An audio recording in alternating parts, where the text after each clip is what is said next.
بسم اللہ الرحمن الرحیم۔ بھائیو، اگر کوئی شخص رمضان کے دنوں میں جان بوجھ کر روزہ رکھنے کے بعد روزے کی نیت کی، روزہ رکھا اور دن کے ٹائم بغیر کسی عذر کے، صحیح عذر جو ہے شرعی عذر، اس کے بغیر اس نے روزہ توڑ دیا تو بہت بڑا گناہ ہے۔ آگے انشاءاللہ احادیث سنیں گے۔ یہ کبیرہ گناہوں میں سے ہے، جیسا کہ ابن حجر ہیثمی فرماتے ہیں کہ رمضان کے دنوں میں کسی دن میں جماع کی وجہ سے جذبات میں آیا، نئی شادی ہوئی، جذبات میں آ کر کوئی ایسا کام کر دیا یا کسی اور وجہ سے اس نے روزہ توڑ دیا، یہ کبیرہ گناہوں میں سے ہے۔ اور سیدنا ابو ہریرہ رضی اللہ تعالیٰ عنہ روایت کرتے ہیں، اور سیدنا ابن مسعود رضی اللہ تعالیٰ عنہ وہ بھی روایت کرتے ہیں کہ اگر کسی نے رمضان میں کسی عذر اور مرض کے بغیر ایک دن کا بھی روزہ نہ رکھا، چھوڑ دیا، توڑ دیا، تو ساری عمر کے روزے بھی اس کا بدلہ، اس کی قضا، اس کے اجر و ثواب کو نہیں پہنچ سکتے۔ ساری زندگی پھر روزہ رکھتا رہے، اس روزے کے اجر کو، ثواب کو، جو ایک روزہ تھا اس نے توڑ دیا یا نہیں رکھا جان بوجھ کے، پوری زندگی پھر روزہ رکھے، اس کے اجر ثواب کو نہیں پہنچ سکتا۔ یہ امام بخاری نے ذکر کیا ہے، تعلیقاً ذکر کیا ہے، یعنی بغیر سند کے اس کو ذکر کیا ہے۔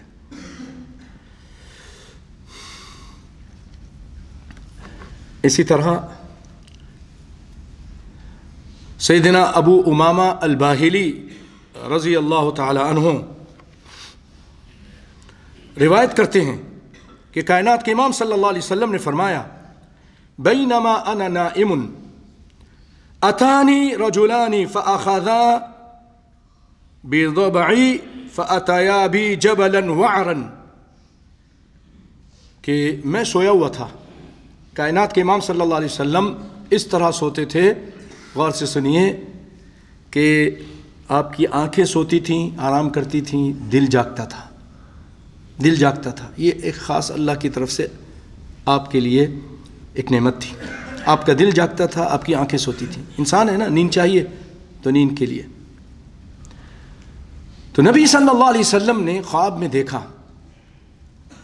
اور نبی کا خواب وہ بھی وحی ہوتی ہے، وحی کی ایک قسم ہے۔ آپ نے خواب میں دیکھا کہ دو آدمی آئے ہیں میرے پاس، یعنی دو فرشتے آئے ہیں، اور مجھے دونوں ہاتھوں سے پکڑا، دونوں بازوؤں سے پکڑا، اور مجھے لے کر ایک پہاڑ کے پاس چلے گئے جس کی چڑھائی مشکل تھی، وعرن، تیری میری بہت مشکل چڑھائی تھی۔ مجھے کہنے لگے اس کے اوپر چڑھو، تو میں نے کہا میں اس کی طاقت نہیں رکھتا، یہ تو بڑی عجیب قسم کی چڑھائی ہے، مشکل ہے۔ خواب میں انہوں نے کہا ہم آپ کے لیے آسان کریں گے، یعنی آپ کے تعاون کریں گے۔ پھر چڑھا میں ان کے ساتھ، یہاں تک کہ میں پہاڑ کی چوٹی پہ پہنچ گیا، اوپر، حدیث ہے بھائیو، میں چوٹی پر پہنچ گیا۔ وہاں میں نے کیا دیکھا ہے کہ میں وہاں آوازیں سن رہا ہوں، کچھ لوگوں کی سخت قسم کی چیخ پکار کی آوازیں سن رہا ہوں۔ میں نے کہا، پوچھا ان سے یہ کیسی آواز ہے؟ انہوں نے کہا یہ جہنمیوں کی آواز ہے، اور مجھے کہا آگے چلو۔ میں نے آگے جا کے دیکھا تو کچھ لوگ الٹے لٹکے ہوئے ہیں، الٹے، اور جن کے منہ چیرے ہوئے ہیں، چیر دیے گئے ہیں، ان سے خون بہہ رہا ہے۔ میں نے کہا یہ کون لوگ ہیں؟ کہا یہ وہ لوگ ہیں جو وہ افطاری کے وقت سے پہلے، اس کے ٹائم سے پہلے روزہ توڑ دیتے تھے، کھا لیتے تھے یا غلط کام جو کر لیتے تھے۔ اس کو ترغیب و ترہیب نے کتاب الصوم میں ابن خزیمہ نے، ابن حبان نے بیان کیا ہے، صحیح روایت ہے۔ روزے کے ٹائم سے پہلے روزے کو کھول دینا یا روزہ توڑ دینا کسی بھی وجہ سے، بہانے ہمارے یہاں جا کے دیکھیں، ایسے ایسے بہانے باز ہیں. اب وہ ان کو آفس میں کھانا کھائیں گے شرم آتی ہے، چپراسی سے بھی شرم آتی ہے اور لوگوں سے بھی. کہاں جاتے ہیں؟ Railway station. اب وہ مسافر کے لیے تو اجازت ہے تو وہاں جا کے کھا پی کے نعوذ باللہ واپس آ جاتے ہیں. روزہ توڑتے ہیں بہانے سے. بڑے 5 اسٹار میں چلے جاتے ہیں، وہاں تو کافر لوگ کھاتے پیتے ہیں، ان کے ساتھ کافروں کے ساتھ کھا رہا ہے پی رہا ہے. الٹا لٹکے گا اگر یہ توبہ نہ کی اس نے. اللہ تعالیٰ مجھے اور آپ کو، ہماری آل اولاد کو، ہمارے اقارب کو اور ہمارے مسلمان سب بھائیوں کو ہر قسم کے عذاب سے بچا کے رکھے.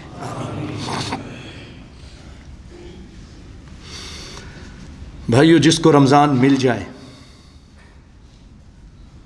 پھر وہ روزہ نہ رکھے اور روزہ رکھ کر اللہ کو راضی نہ کرے، پورے سال ہم سے جو گناہ ہو جاتے ہیں اس کی تلافی نہیں کروائے. یہ سیزن ہے، اللہ راضی ہونے پہ آئے ہوئے ہیں، بہت معاف کر رہے ہیں. وَلِلَّهِ عُتَقَاء، اللہ تعالیٰ ہر رات اس میں معاف کرتے ہیں. فی کل لیلہ، ہر رات. اس کے کیا معنی ہے؟ کہ اللہ جہنم سے آزاد کرتے ہیں. یاد رکھیں، جس کو ایک مرتبہ جہنم سے آزاد کر دیا پھر وہ کبھی جہنم میں نہیں جائے گا. اللہ اکبر. ہر رات لوگوں کو آزاد کرتے ہیں، بہت سارے لوگوں کو جہنم سے آزاد کرتے ہیں. لیکن کچھ ایسے بھی ہیں کہ نہ ان کو کوئی ہوش ہے، نہ کوئی سوچ ہے، نہ کوئی فکر ہے کہ روزہ رکھنا ہے، قرآن پڑھنی ہے، تلاوتیں کرنی ہے. سود پہ لگے ہوئے ہیں، حرام کھا رہے ہیں تو حرام کام بھی کر رہے ہیں، لڑکی کے پیچھے بھاگ رہے ہیں، کسی اور غلط کام میں لگے ہوئے ہیں، شراب پی رہے ہیں، زنا میں لگے ہوئے ہیں. رمضان کے دن ہیں، رمضان کی ذاتوں میں لوگ رو رو کر دعائیں مانگ رہے ہیں، وہ بدکاری میں لگا ہوا ہے. ایسے بھی بدبخت ہیں، شراب کے نشے میں ہیں، نہ روزے کی ہوش ہے، نہ نماز کی ہوش ہے. تو آپ صلی اللہ علیہ وسلم فرماتے ہیں، سنیں، ابو ہریرہ رضی اللہ تعالیٰ عنہ حدیث کے راوی ہیں، وہ کہتے ہیں ان النبی صلی اللہ علیہ وسلم صعد المنبر، کائنات کے امام صلی اللہ علیہ وسلم تشریف لائے، ممبر پہ چڑھے. اس زمانے میں جو ممبر ہوتے تھے اور آج بھی بہت سارے ملکوں میں ہیں، یہاں تو نہیں ہیں، یہ جدید اسٹائل کے ممبر ہیں. وہاں آپ مسجد نبوی گئے ہوں گے، دیکھے ہوں گے کہ وہاں ممبر ادھر سامنے سے ہیں، پہلے دوسرا تیسرا چوتھی سیڑھیاں ہوتی ہیں، ہے نا. تو پہلی سیڑھی پہ آپ نے قدم رکھا، فقال آمین، دوسری پہ آمین، تیسری 3 مرتبہ آمین کہیں. قیل یا رسول اللہ انک صعدت المنبر فقلت آمین آمین آمین. 3 مرتبہ آپ نے آمین فرمایا. وجہ کیا؟ اس سے پہلے تو آپ نے کبھی ایسا نہیں کیا. اللہ کے رسول آج عجیب چیز دیکھی ہے، آپ بیان کیجئے نا، کیوں ایسا کہا؟ آپ صلی اللہ علیہ وسلم نے فرمایا ان جبریل اتانی. بھائیو، آگے چلنے سے پہلے ایک بات کرتا ہوں، میں کیوں نہ ان عظیم ہستیوں پر قربان چلا جاؤں. اللہ اکبر. کائنات کے امام آمین کہہ رہے ہیں اور کہہ رہے ہیں کہ جبریل آئے تھے، صحابہ کرام وہیں موجود ہیں، کسی نے نہیں دیکھا، لیکن نبی کی بات پر ایمان لائے کہ نہیں لائے؟ آپ صحیح کہہ رہے ہیں، آئے تھے. ہمیں نظر نہیں آئے تو نہیں آئے، آئے تھے. اللہ، کیسے وہ ایمان لاتے تھے؟ یؤمنون بالغیب. ہم کیوں نہیں ایمان لاتے؟ ہم کو بھی ایمان لانا چاہیے سب باتوں پر. مجھے معلوم ہے آپ اس پہ تو ایمان لاتے ہیں، لیکن بہت ساری باتوں پہ ہم میں سے بعض لوگ جو ہے سستی کر جاتے ہیں. نہیں، اللہ مجھے بھی ہدایت دے، آپ کو بھی ہدایت دے کہ آپ صلی اللہ علیہ وسلم کی ہر بات، آپ کی ہر سنت، آپ کا ہر فعل، اس سے محبت کیجئے. حدیث میں ہے من احب سنتی فقد احبنی، جو میری سنت سے محبت کرتا ہے مجھ سے محبت کرتا ہے. آپ رسول اللہ سے محبت کرتے ہیں کہ نہیں کرتے؟ کرتے ہیں نا. جس کے دل میں رسول اللہ کی محبت نہیں، وہ مومن ہی نہیں ہے. اور نبی کی محبت کی کسوٹی کہا کہ میری سنت سے محبت کرو، وہ مجھ سے محبت کرے گا، وہ مجھ سے محبت کرنے میں سچا ہے. تو آپ کی ہر سنت پہ مر مٹیے، اپنا لیجئے، چاہے وہ آپ کے باپ نے کی ہو نہ کی ہو، آپ کے برادری نے، سوسائٹی نے، آپ کے استاد نے، آپ کے پیر نے، آپ کے شیخ نے، آپ کے امام نے، کسی نے کیا ہو نہ کیا ہو، آمنہ کے لال نے کیا ہے، اس کی یہ سنت ہے، اس کا یہ فعل ہے، اس کی یہ حدیث ہے، اس کو آنکھوں سے لگا لیجئے، اپنے سر کا تاج بنا لیجئے. انشاءاللہ ایسے ہی کریں گے. اللہ آپ کو جزائے خیر دے. آپ صلی اللہ علیہ وسلم نے واضح طور پہ فرمایا کل امتی يدخلون الجنة الا من ابا قیل ومن یأبا یا رسول اللہ قال من اطاعنی دخل الجنة ومن عصانی فقد ابا۔ آپ فرماتے ہیں کہ میری ہر امت جنت میں جائے گی مگر جو جنت میں جانے سے انکار کر دے۔ لوگوں نے کہا اللہ کے رسول جنت میں جانے سے کون انکار کرے گا، کون ہے ایسا؟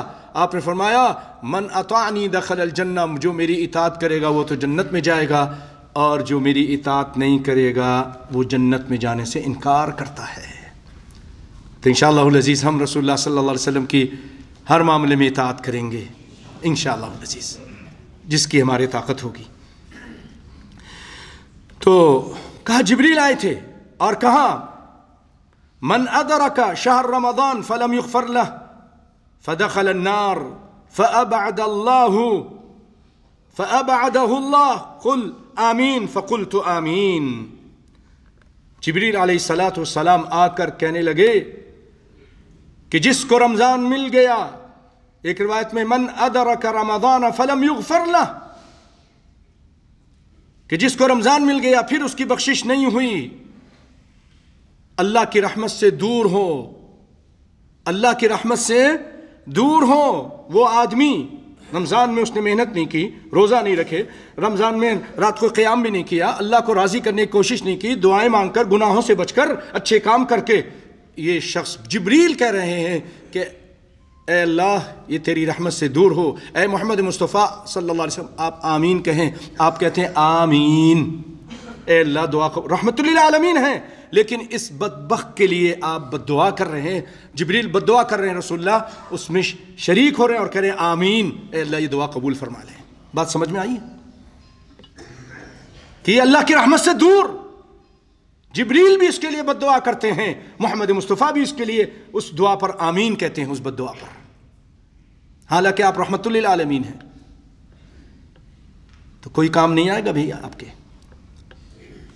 رسول اللہ جو رحمت اللہ عالمین ہے یہاں آپ کے خلاف ہو گئے۔ آپ سے مراد جو لوگ روزہ نہیں رکھتے ہیں یا رمضان میں گناہوں سے بچ کر اور اچھے کام کر کے اللہ کو راضی نہیں کرتے ہیں، ٹھیک ہے نا بھائیو؟ ہم نے گناہوں کے کام چھوڑ دینے ہیں، گانے سنتے ہیں چھوڑ دیں گے، نمازوں میں سستی کرتے ہیں وہ چھوڑ دیں گے، حرام کھاتے ہیں، ظلم کرتے ہیں، زیادتی کرتے ہیں، کوئی اور غلط کام کرتے جو بھی وہ چھوڑ دیں گے۔ اور اگر بھائیو کوئی شلوار اپنی ٹخنے سے نیچے رکھتا ہے یہ بھی بہت بڑا گناہ ہے، بہت بڑا گناہ ہے۔ پینٹ نیچے ہے، جبہ اس کا نیچا ہے، آپ فرماتے ہیں ما اسفل من الکعبین من الازار فهو فی النار، جس کا کپڑا اس کے ٹخنے سے نیچے چلا گیا وہ جہنم میں چلا گیا۔ بخاری کی روایت ہے۔ اتنی اہم بات ہے بھائیوں، اتنی اہم ہے کہ ایک مرتبہ سیدنا عمر بن خطاب رضی اللہ تعالیٰ عنہ، جن کو فیروز لولو مجوسی نے خنجر مارا نماز کی حالت میں، پیٹ آپ کا پھاڑ دیا، پیٹ سے خون نکل رہا، اٹھا کے لے گئے، زخمی ہو گئے، ابھی تو شروع میں گھر کے اندر ہیں، لوگ آ رہے ہیں آپ کی تیمارداری کے لیے، بیمار پرسی کے لیے، اچھی اچھی باتیں کر رہے ہیں۔ ایک نوجوان آیا، آ کے بڑی اچھی باتیں کرنے لگا کہ آپ بہت اچھے ہیں، اچھے اچھے کام کیے ہیں، اتنی زمینیں فتح ہوئیں آپ کے زمانے میں، رسول اللہ جب گئے تھے آپ سے راضی تھے، بہت اچھی باتیں کہیں۔